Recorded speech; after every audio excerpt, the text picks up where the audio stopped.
How about now? Can you hear me now? So take two, because evidently the first one didn't have any sound, which is actually funny because what I was talking about was the fact that I've been talking so much this week that I keep making up words and stuff isn't clicking. So I think this is the way for, the guides and the angels to have a lot of fun with it. They're probably saying, Vicki, we are so tired of hearing you talk too. Could you just shush? So I hope you've had a great week. It's nice to see you here. Thank you, ladies, for letting me know, because it doesn't tell me on this end. And it says everything's good. All levels are good. So I appreciate that. Thankfully, there's always backup technology. Well, thankfully, I have backup technology. I don't know if there's always backup. So this week, and it's what I was saying was that Tracy, who's my amazing assistant, so if you call in, you'll get her if you're scheduling an appointment, unless you do it online and do it automatically. If you email, most of the time you get her. Sometimes I'm in there in the middle. And she's just extraordinary. She's so sweet. And is she a gift from the heavens? So what we've been doing is going back through some of my older blogs, because the subject matter that I do is pertinent. It doesn't really have an expiration date on it, because it's about quality of life and are you liking yourself, and what are you doing to get out of your own way? So one of the blogs that she liked, because it's kind of fun to have new eyes on it for me, because I wrote them and I've posted them. It's kind of a been there, done that thing. And I really do forget that there's some relevance in visiting them. So one of the ones that she liked was one I wrote 4 years ago, maybe. And it was when I was going through some pretty challenging times, respiratory wise. And some of that was because I had just started working out and I just thought I was going to die, because it was hard. It's hard, but so worth it. So I was working with Justin the Amazing, and he was having us run up and down his incredibly long driveway. And I, at the time, had some bronchitis. What I didn't know was I also had walking pneumonia. Had a little trouble breathing, thought it was because I don't exercise. So I actually had not quite an asthma attack, because it turns out I don't have asthma. I just had a really bad couple months. And he ran and got his inhaler and got me back to breathing. And but while he was running to get it, quick action guy that he is, I had a moment that, there was nothing I could really do, because I knew panicking wasn't going to help me. It was going to send me more of a spasm. That's what comes in handy in raising a kid who did have asthma and some funky lung issues that we won't go into, because I think I still have trauma from that whole experience. So that you got to stay calm and get the breathing under control. And one of the things that came about with that experience was, it really was surreal in that everything paused, because I knew I can't do anything but wait for him to get back. I didn't really know what he was running for. I thought maybe his phone to call 911 or something, but there's an expression that life is not measured by the number of breaths we take, but by the moments that take our breath away. And shout out to favorite niece, Sarah, who gave that to us as a gift many years ago. And it's one of my favorite plaques that I have, because it reminds me that I do have to pause. And I like to take in the appreciation of the moment. And sometimes I just get going, because I have that personality of go, go, go, go, go. And I forget to take those breaths. So this moment, when it was taken out of my hands and I had to focus on getting my heart rate down and as much air in as possible, because if you don't have air, well, pack it in, because that's, it's really important.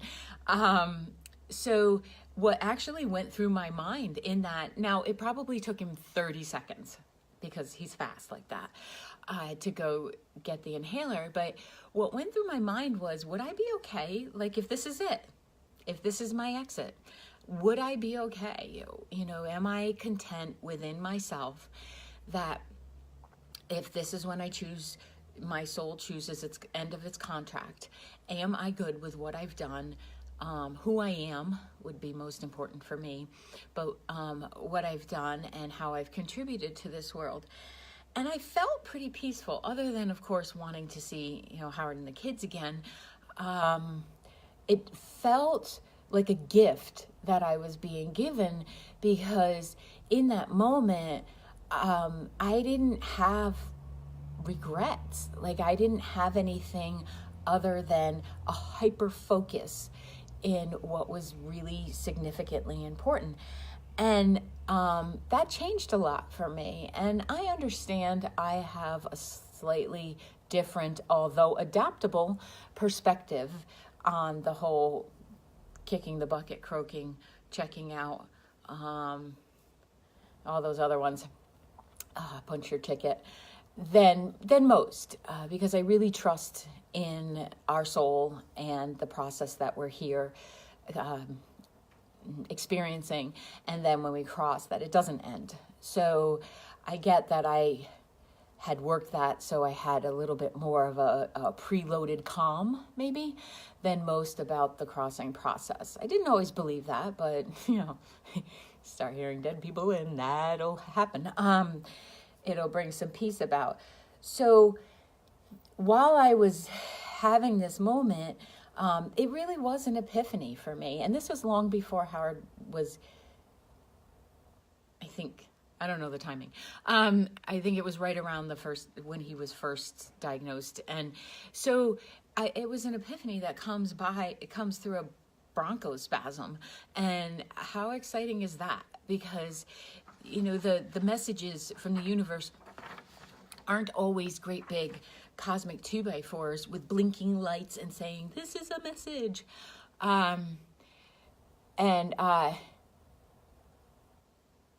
Okay, gonna have to get back to you on that one, Jimmy. So the whole process about breathing and bringing my focus in really helped, because if you don't have air, nothing else matters, because moving forward is going to be challenging. But it also made me wonder, like, outside of having, bad cold or respiratory issues, where are you not breathing in your life?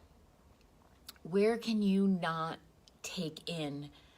It's called inspiration for a reason, right? You're taking it a breath of inspiration. And hopefully that's inspiring you to be alive. And it's filling up your cells and charging your energy and just kicking everything into gear, cleaning out some stuff too. So if there's an area of your life where you don't take a deep breath or you don't feel content, it's worth taking a look at and seeing, how can I breathe some life into this? Do I feel so stressed that I don't take a breath? A lot of the times when I'm doing the breath work and the repatterning with people, the first thing they'll say to me is, I feel a little lightheaded. And yes, that can happen as part of the process, but it's mostly because we're not taking deep breaths. We're not filling up our whole self. That Buddha belly breath, where you extend your belly out and you really breathe from the diaphragm. There's a physiological loop, a feedback loop that works, and it tells your brain that everything's okay. And a lot of the times when I'm working with someone, they don't even know, because it becomes habit, right? It wasn't something you set up intentionally. It becomes a habit.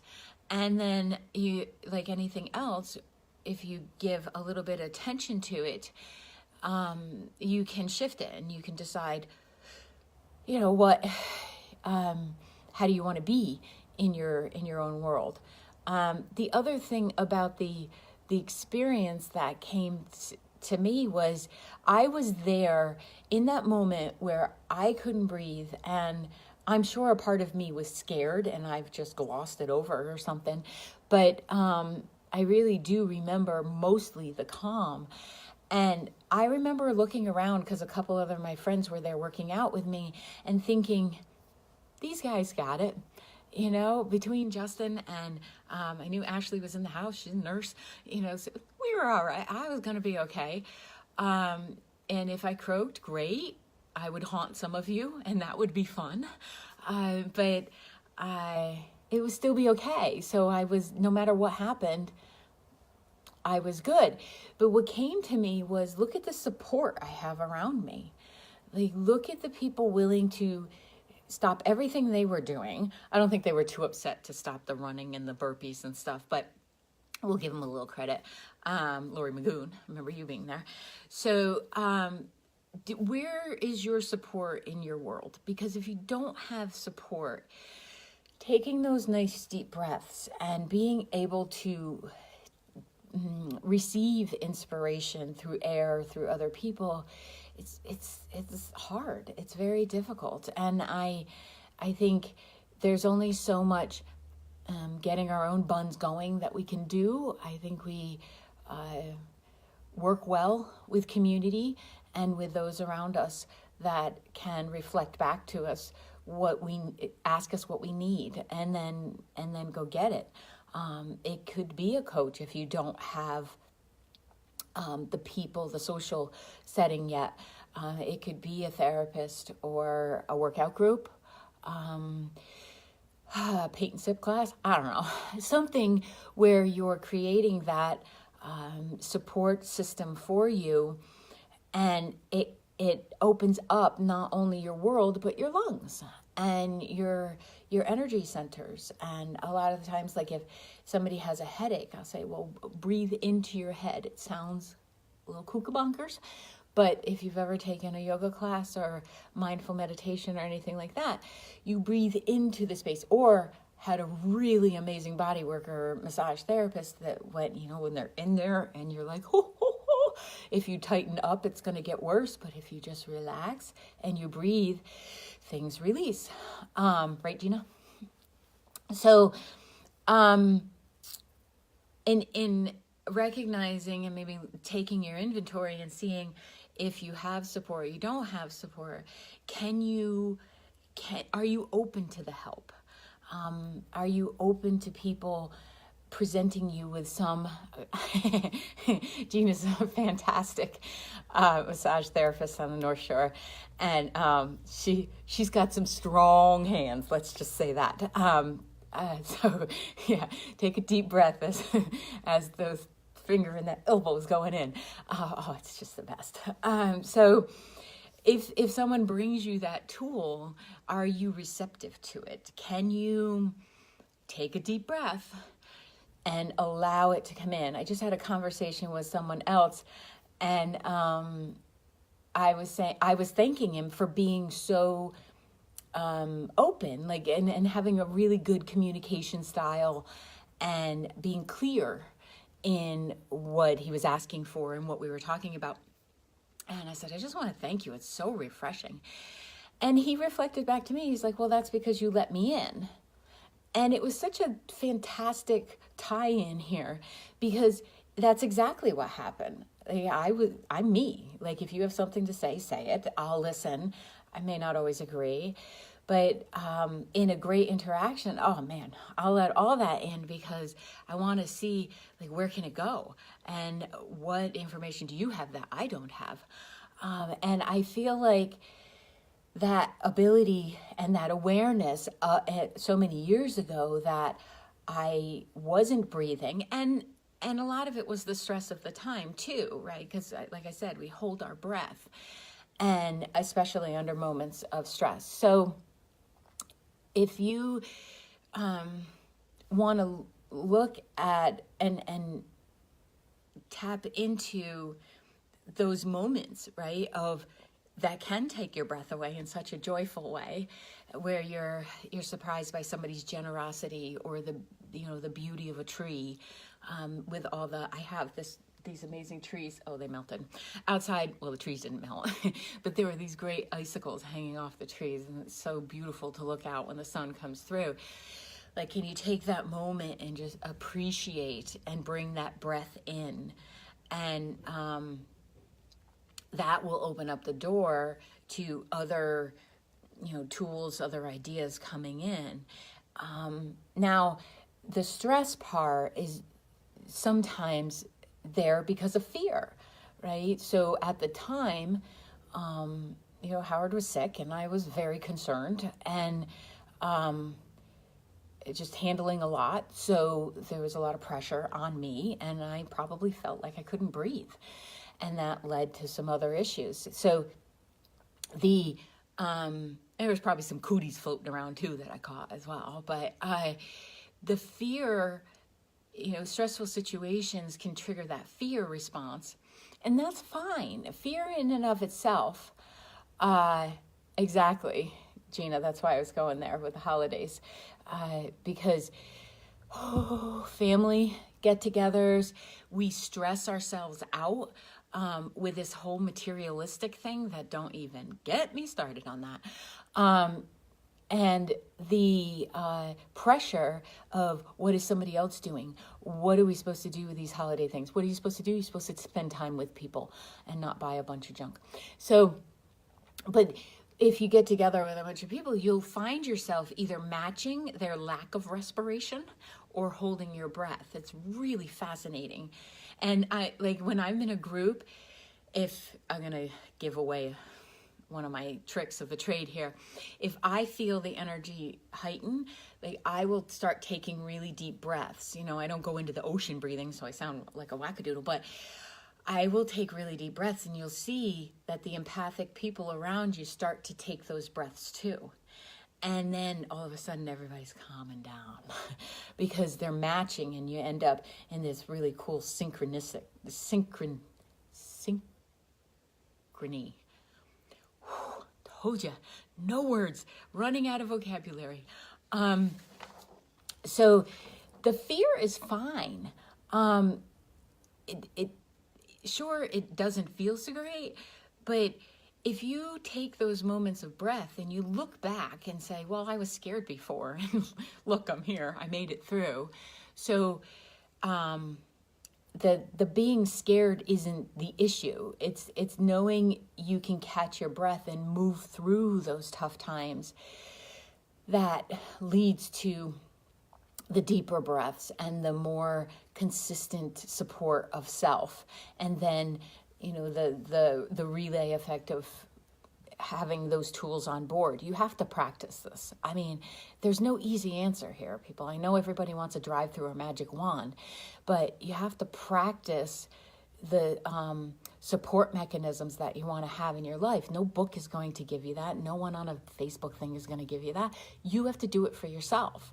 So when you recognize that, I'm a little scared here and feeling fearful, let me control my breath so it tells my brain that I'm okay, and then I can address whatever situation is going on, because sometimes fear gets our butt moving. I have said, my sister Beth has said to me, I don't understand, when there's something you're scared of, you jump in. And I'm like, well, I don't jump in, but I definitely move in. Because if it's scaring me, I think there's something there to teach me. And I think there's something there that I will feel amazing afterwards, whether it turns out the way I anticipate it's going to, or whether it has a totally different outcome. The fact that I took my deep breath and I got in there is what I'm proud of. The rest is sprinkles on ice cream. Ice cream's wonderful, but you throw those chocolate sprinkles on and it just kicks it up a notch. So, like I said before, whether you're here physically or you croak, you're okay. And you just have to trust me on that one until you do it. And then, hey, if I get there first, I'll let you know. If you get there first, you let me know that it's okay. All right? But it's true. And I feel like we can learn from those who have crossed, who don't take physical breaths anymore, but they seem to be all of what breath is. It's everywhere. So it's available to you. So take advantage of it. And when you're taking that deep breath and you're allowing everything to calm, that's like lessening the resistance. It's letting things go. And giving in is not giving up.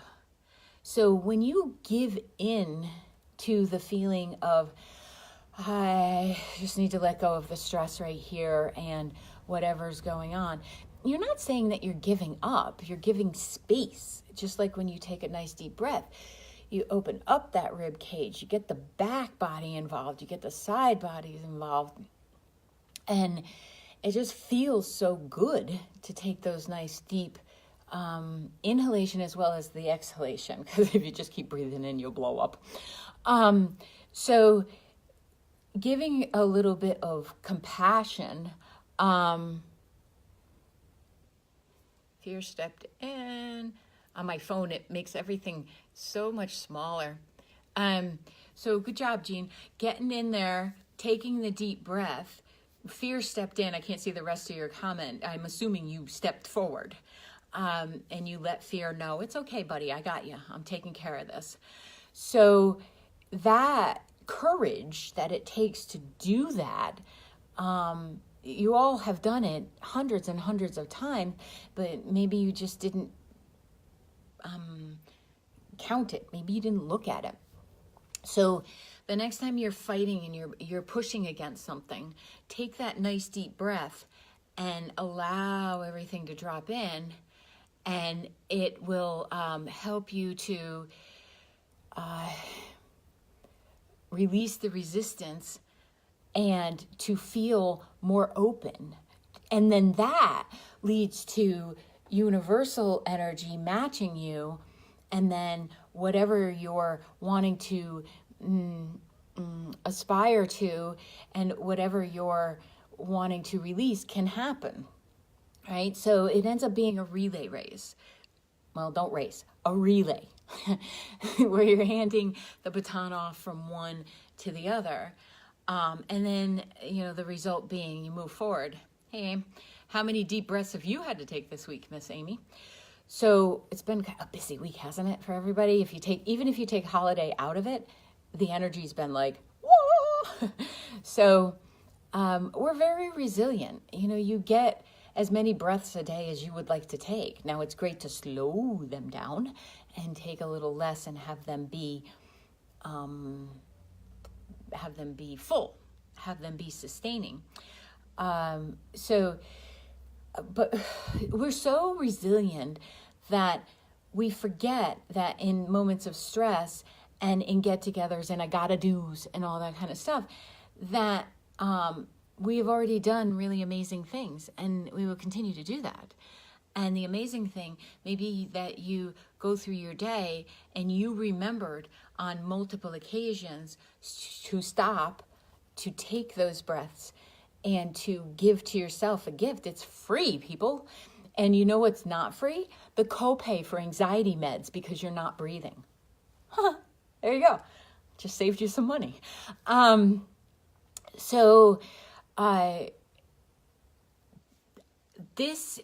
All of these things create a plan. And although we are eternal spirits, our human self likes a plan. So when you take into consideration that when you get your breathing practice and you're calming and you're trusting the universe, and that fear is okay, it's not going to kill me. If you're in a dark alley, get out. That's just a bad decision. That wasn't really fear. You can move forward and you can use these tools, and it creates a plan that your system will automatically go into in those moments of challenging. It's kind of like a paver, right? When you're building, I haven't built a sidewalk, but if you put one paver down at a time, like eventually you have a nice sidewalk. This is the same thing. You become aware of when you're not breathing. You put the breath into account. You ask yourself, what am I afraid of? Why am I not breathing? You breathe into that, and then you trust in who you are, where you've been, and the tools you already have on board. So it may not work every time, but if you're doing it occasionally, you will have this to depend on. And then you'll allow the breath to be the wind, right, to push you along. So you can allow the fear to propel you forward. I would prefer you look at the fear and take the edge out of it, and then decide to move forward under your own power. Does that make sense, Amy? Because if you allow fear to propel you, we're often in reactive mode. You can use it to inspire you. You can use it as an indication that there's something there that's not lining up. But if fear is pushing you forward, it usually creates contention and people arguing and not being able to hear. So, so thank you. Amy's used to me looking up and going, but she has such great observations that sometimes it's a matter of you're on it and let's just tweak it just a little bit. So, okay. So I must go to my next, exactly, Sam, respond versus react. When you react, you're in that autopilot and you're going off of your own fears and you're going off of, what you've been taught. When you respond, there's a pause in the middle. And like I did with Amy's, I read it, pause, respond. It's more thoughtful. So thank you all for spending this time with me. I am going to go meet with my next amazing person. And please take as many breaths as possible and feel centering and kind to you. And just be aware, because a lot of the times when you're not breathing, your shoulders become earrings and they live up here. Get them down, roll them down. Nice deep breath, get that chest out and see how much air you can get in there. So I adore you all. Thank you very much. And I'll catch you next week.